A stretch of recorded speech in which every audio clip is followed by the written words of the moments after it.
एक गांव में एक गरीब लकड़हारा अपनी पत्नी कविता के साथ रहता था।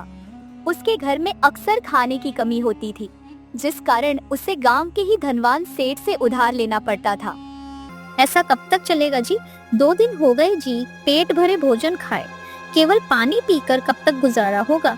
भूख के मारे पेट दर्द होने लगा है, कुछ तो व्यवस्था करो। क्या करूं? कुछ समझ में नहीं आता। अब तो सेठ का कर्ज भी बढ़ता जा रहा है। पूरे गांव में कोई उधार देने को तैयार नहीं है। कहां से करूं भोजन की व्यवस्था? कुछ समझ में नहीं आता। सेठ जी के पास जाकर देखो, शायद उन्हें कुछ दया आ जाए। कम से कम आज तो कुछ खाने को मिल जाएगा। ठीक है, तुम इतना कह रही हो तो मैं फिर से सेठ जी के पास जा रहा हूँ। पता नहीं वो कुछ देंगे भी या नहीं। मुझे तो लगता है वो बेइज्जती करके भगा देगा।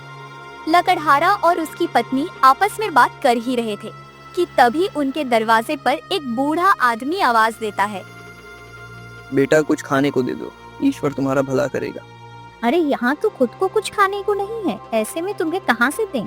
तंग हाल में मांगने वालों की भी कमी नहीं है। कविता कोई दरवाजे पर आए तो उसे निराश करके नहीं भेजना चाहिए। आइए बाबा, बैठ जाइए। बूढ़ा आदमी लकड़हारे के साथ घर के अंदर चला जाता है। आप बहुत कमजोर लग रहे हैं, मैं आपके लिए पानी ले आती हूँ। बेटी, मुझे प्यास नहीं बल्कि भूख लगी है। तुम जल्दी से मुझे कुछ खाने को दे दो। अगर मैंने कुछ नहीं खाया तो भूख की वजह से मेरी मृत्यु हो सकती है। बूढ़े आदमी की बात सुनकर कविता अपने पति को दूसरे कमरे में ले जाती है और उससे कहती है, हमारे पास तो इन बूढ़े बाबा को खिलाने के लिए कुछ भी नहीं है, हम इन्हें क्या खिलाएं? मैं जाकर बूढ़े बाबा से बात करता हूँ और उन्हें अपनी स्थिति बताने का प्रयास करता हूँ। उन्हें हमारी स्थिति के बारे में मत बताना। वो बड़ी आशा लेकर हमारे दरवाजे पर भोजन के लिए आए हैं।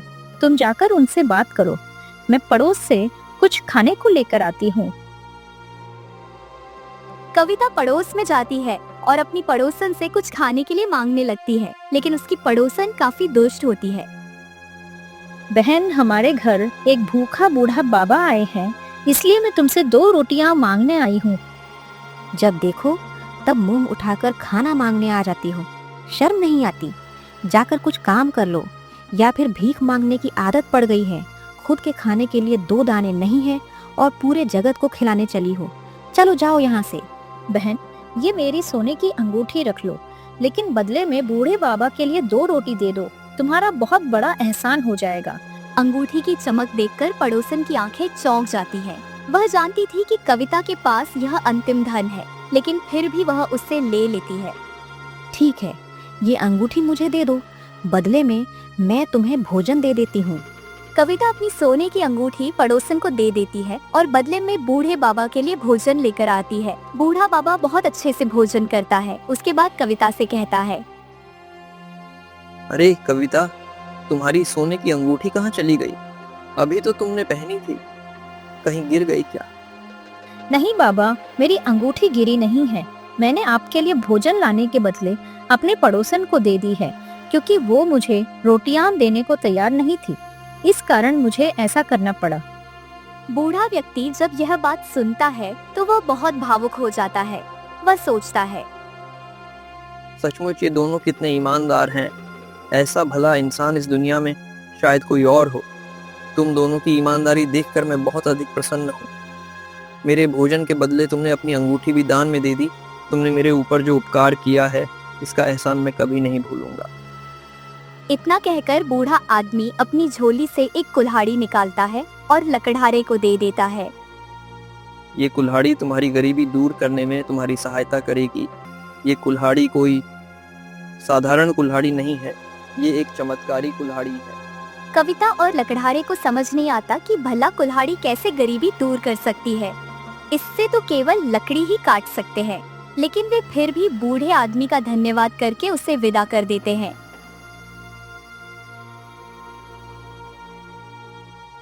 बूढ़े के जाने के बाद कविता चमत्कारी कुल्हाड़ी को संभालकर रख देती है। कुछ दिन बीत जाते हैं। वे दोनों कुल्हाड़ी के विषय में पूरी तरह से भूल जाते हैं। एक दिन लकड़हारा अपनी पत्नी से कहता है, कविता, मैं सोच रहा था कि सेठ जी से कुछ धन उधार लेकर कोई व्यापार कर लेता हूँ। जब व्यापार चलने लगेगा तो सेठ जी के सारे पैसे लौटा दूंगा। मेरी सोने की बालियां तो पड़ोसन ने ले ली, नहीं तो उन्हें बेचकर हम कोई न कोई व्यापार कर लेते। तुम सेठ जी के पास जाओ। अपनी पत्नी की बात सुनकर लकड़हारा सेठ हरिदास के घर पहुंच जाता है। सेठ कहीं जा रहा होता है, तभी लकड़हारा सेठ से कहता है, सेठ जी, मुझे आपसे कुछ बात करनी थी, बहुत जरूरी बात है, जरा 2 मिनट रुककर मेरी बात तो सुन लीजिए। अरे मैं सब समझता हूँ, तुम मुझसे उधार मांगने आए हो, अभी तुम्हारा पिछला हिसाब बाकी है और तुम फिर से उधार मांगने आ गए। बड़ी मजबूरी है सेठ जी, क्या करूं? भूख ऐसी है कि कभी खत्म ही नहीं होती। कुछ दया कर दीजिए ना, थोड़ा उधार दे देंगे तो मैं भी छोटा मोटा व्यापार कर लूंगा। नहीं नहीं, मेरे पास तुम्हें देने के लिए कुछ नहीं है, चलो निकलो यहाँ से, मुझे और भी जरूरी काम है। सेठ जी, ये आखिरी बार है, आज के बाद कसम खाकर कहता हूँ कभी कोई उधार मांगने नहीं आऊंगा, बस आज दे दीजिए। ठीक है, अगर इतनी अधिक आवश्यकता है तो मैं तुम्हें आज कुछ उधारी दे देता हूँ, लेकिन याद रहे ये सारा धन जल्दी चुका देना। सेठ से पैसे पाकर लकड़हारा बहुत खुश होता है और वह घर पर खाने की वस्तुएं लेकर जाता है। सेठ ने कितने पैसे उधार दिए? तुमने सारे पैसे खर्च कर दिए क्या? कुछ बचाया तो है ना कल के लिए? तुम तो नया व्यापार करने वाले थे। देखो कविता, मैं केवल आज की व्यवस्था करके आया हूँ, कल की कल सोची जाएगी। पहले आज बढ़िया भोजन बनाओ। सेठ ने बहुत थोड़े पैसे दिए हैं, इतने में व्यापार नहीं हो पाएगा, इसलिए मैंने खाने की वस्तु खरीद ली।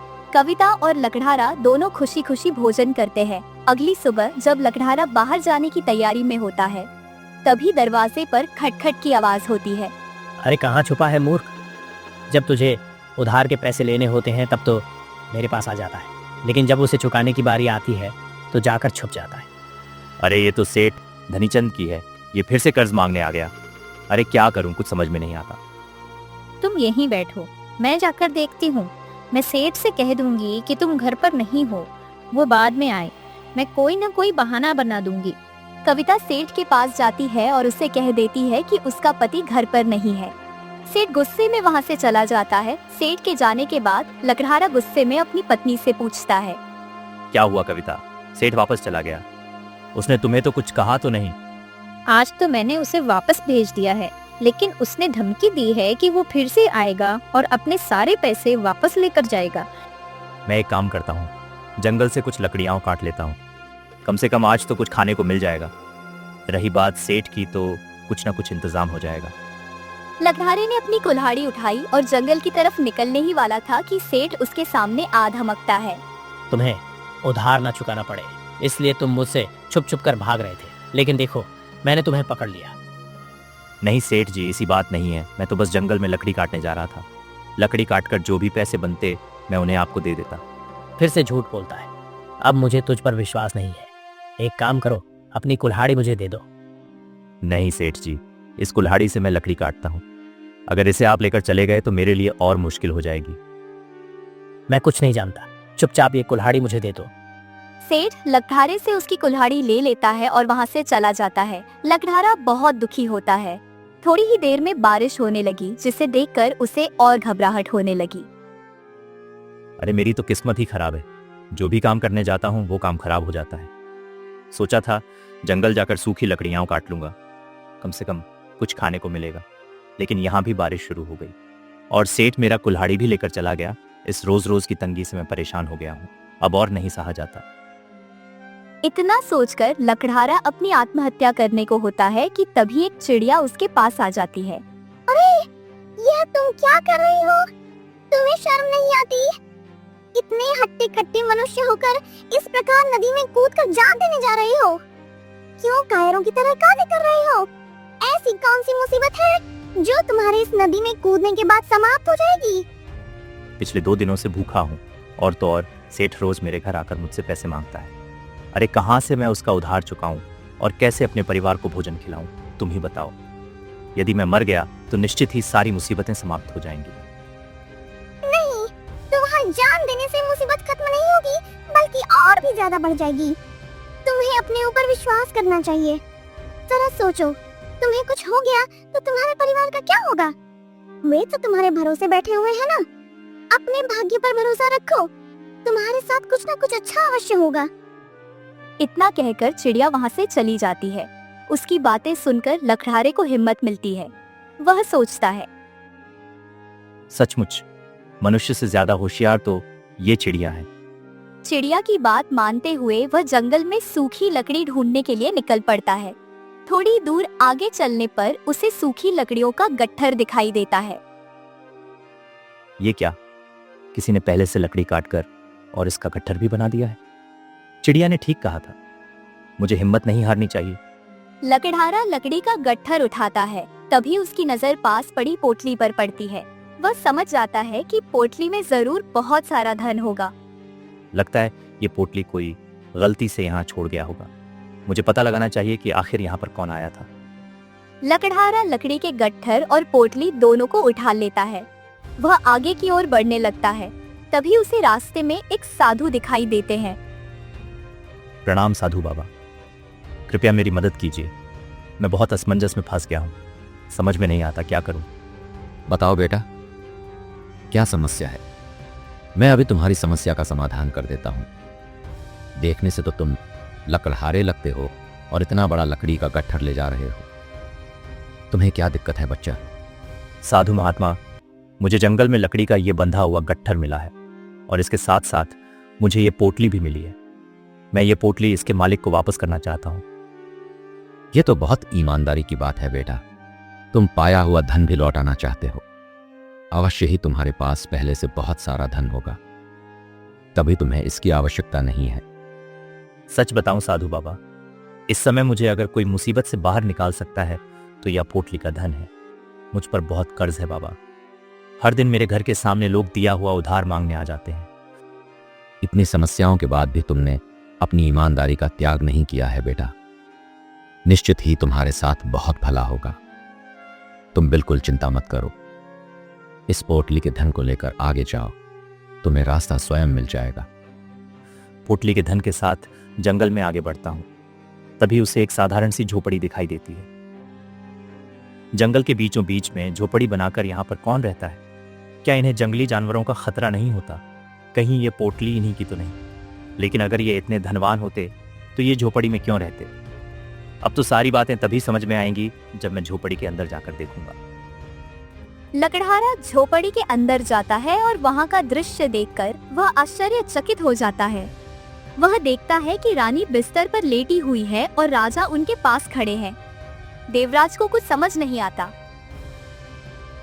हे लकड़हारे, मैं पिछले 1 वर्ष से झोपड़ी में रह रहा हूँ, लेकिन कभी किसी मनुष्य से मुलाकात नहीं हुई। तुम मुझे बताओ, तुम्हें यहाँ पर किसने भेजा है? महाराज, इससे पहले मेरी मुलाकात एक साधु महात्मा से हुई थी और उन्होंने मुझे इस दिशा में भेजकर कहा कि मेरा भाग्य बदलने वाला है, इसलिए मैं यहाँ पर आया हूँ। क्या सचमुच साधु महात्मा इस समय आसपास हैं? मुझे जल्दी से उनके पास लेकर चलो।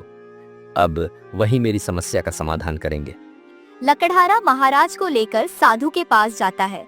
साधु एक पेड़ की छाया में बैठे होते हैं। हे साधु महात्मा, आप ही मुझे कोई हल बताइए। पिछले 1 वर्ष से मेरी रानी इसी जंगल में सो रही है। न तो उठती है, न ही कुछ बोलती है। मुझे नहीं पता उसका यह हाल कैसे हुआ। राजन, तुम तो किसी नगर के राजा लगते हो, फिर यहाँ इस जंगल में रानी के साथ आने की क्या वजह है? और अब तक तुम अपने महल क्यों नहीं लौटे? साधु महात्मा, मैं और मेरी रानी जंगल में घूमने के लिए आए थे। मैं थोड़े समय के लिए रानी को छोड़कर नदी से पानी लेने गया था। जब मैं लौटा तो रानी एक पेड़ के नीचे पड़ी थी। मैंने उन्हें जगाने का बहुत प्रयास किया, लेकिन वह नहीं उठी। मैं रानी को इस हाल में राजमहल लेकर नहीं जा सकता था।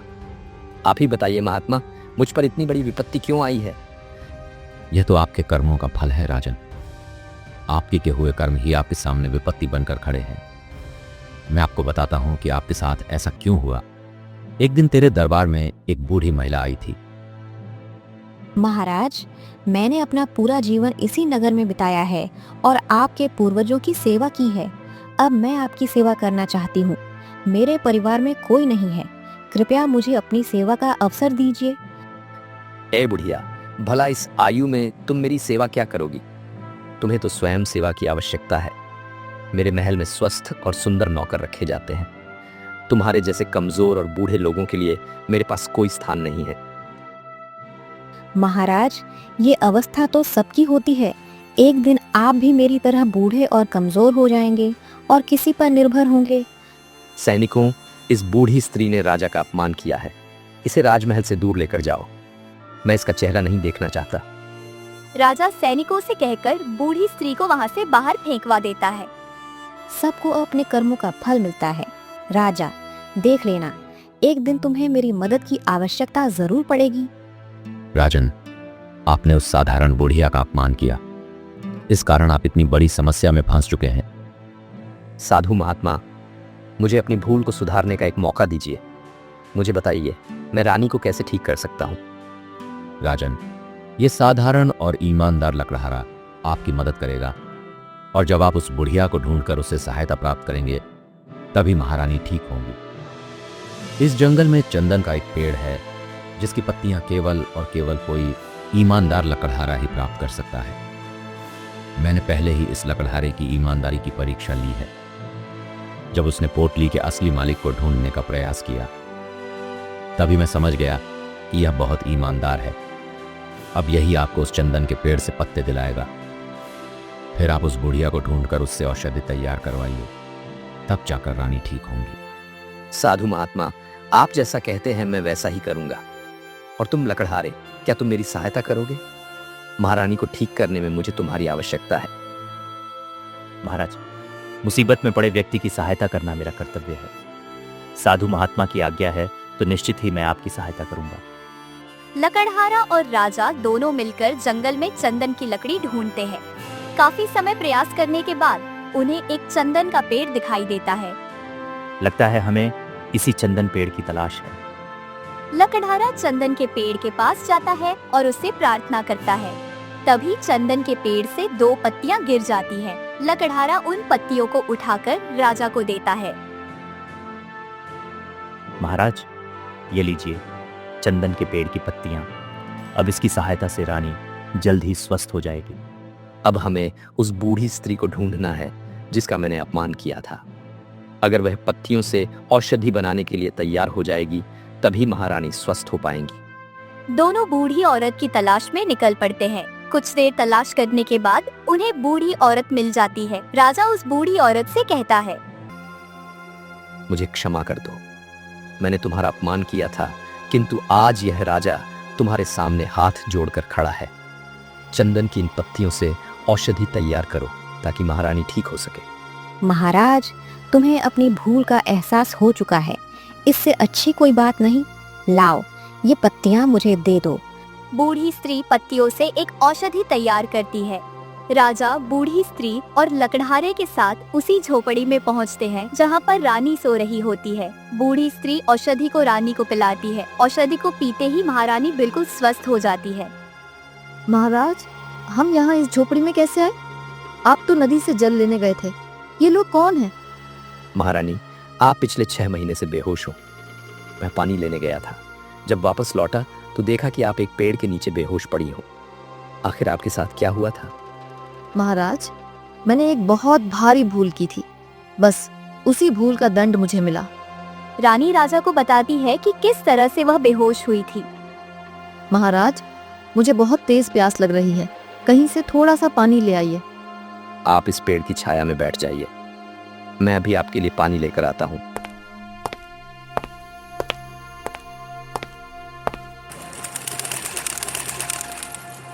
तुम तो किसी नगर की महारानी लगती हो। भला इस पेड़ के नीचे क्यों बैठी हो? क्या तुम्हें कुछ चाहिए? मुझे बताओ, मैं तुम्हारी सहायता करूंगी। नहीं चिड़िया रानी, मेरे पति मेरे लिए जल लेने गए हैं। बस मैं उन्हीं की प्रतीक्षा कर रही हूँ। हे रानी, दरअसल मैं भी काफी समय से भोजन की तलाश में जाना चाहती थी, लेकिन इस पेड़ पर एक सांप रहता है जिसकी नजर मेरे अंडों पर है और इस कारण मैं दाना लेने के लिए नहीं जा पा रही। तुम बिल्कुल चिंता मत करो, मैं तुम्हारे अंडों की रक्षा करूंगी। तुम आराम से जाओ और जल्दी से दाना लेकर वापस आ जाओ। मुझ पर विश्वास करो, तुम्हारे अंडों को कुछ नहीं होगा। ठीक है महारानी, आप मेरे अंडों का ध्यान रखना और जब तक मैं लौट कर नहीं आती यहाँ से कहीं मत जाना। इतना कहकर चिड़िया दाना लेने के लिए उड़ जाती है। रानी पेड़ की छाया में बैठी रहती है। उसकी नजर लगातार चिड़िया के अंडों पर होती है। काफी समय बीत गया है। लगता है महाराज पानी लेने के लिए कहीं दूर चले गए हैं। तब तक मैं थोड़ी देर सो जाती हूँ। रानी पेड़ की छाया में सो जाती है और उधर मौका देखकर सांप चिड़िया के अंडों को नष्ट कर देता है। तभी वहाँ पर चिड़िया उड़कर आती है। दुष्ट रानी, मैंने तुम्हारे भरोसे पर अपने अंडों को अकेला छोड़ दिया था, पर तुम्हें अपनी नींद इतनी प्यारी थी कि तुम्हारे कारण आखिरकार वह सांप अपनी योजना में सफल हो गया। उसने मेरे अंडों को नष्ट कर दिया। मुझे क्षमा कर दो चिड़िया रानी, मैं तुम्हारे अंडों की देखभाल कर रही थी। न जाने कैसे मुझे नींद आ गई और मैं सो गई। मुझे क्षमा कर दो। क्या तुम्हें क्षमा कर देने से मेरे अंडे वापस आ जाएंगे? सुन लो रानी, मैं तुम्हें श्राप देती हूँ। तुम्हें अपनी नींद बहुत प्यारी है, इसलिए अब तुम पूरे समय सोती रहोगी। चिड़िया के श्राप देते ही रानी पेड़ की छाया में सो गई। महाराज, इस प्रकार चिड़िया के श्राप के कारण मैं गहरी नींद में चली गई थी और किसी के उठाने से भी नहीं उठ रही थी। अब आपने मुझे श्राप से मुक्त करवा दिया है। महारानी, चलिए हम राजमहल वापस चलते हैं। महीनों बाद हम अपने नगर वापस जाएंगे। बूढ़ी माता, कृपया आप हमारे साथ चलो। मैं आपकी सेवा करूंगा। लकड़हारे, तुम भी मेरे साथ चलो। राजा, रानी, बूढ़ी स्त्री और लकड़हारे को लेकर राजमहल पहुंचते हैं। वहां पर उनका खूब स्वागत होता है। लकड़हारे को राजा बहुत सारा धन देकर विदा कर देते हैं। उसी धन से देवराज एक अच्छा व्यापारी बन जाता है। देखा कविता, कैसे हमारा भी समय बदल गया। अब मुझ पर कोई कर्ज नहीं है, और तो और अब मैं गांव का प्रतिष्ठित व्यापारी भी बन चुका हूँ। सच कहते हो जी, कई बार ईमानदारी बहुत काम आती है। जैसे सबके अच्छे दिन आते हैं, वैसे हमारे भी अच्छे दिन आ गए।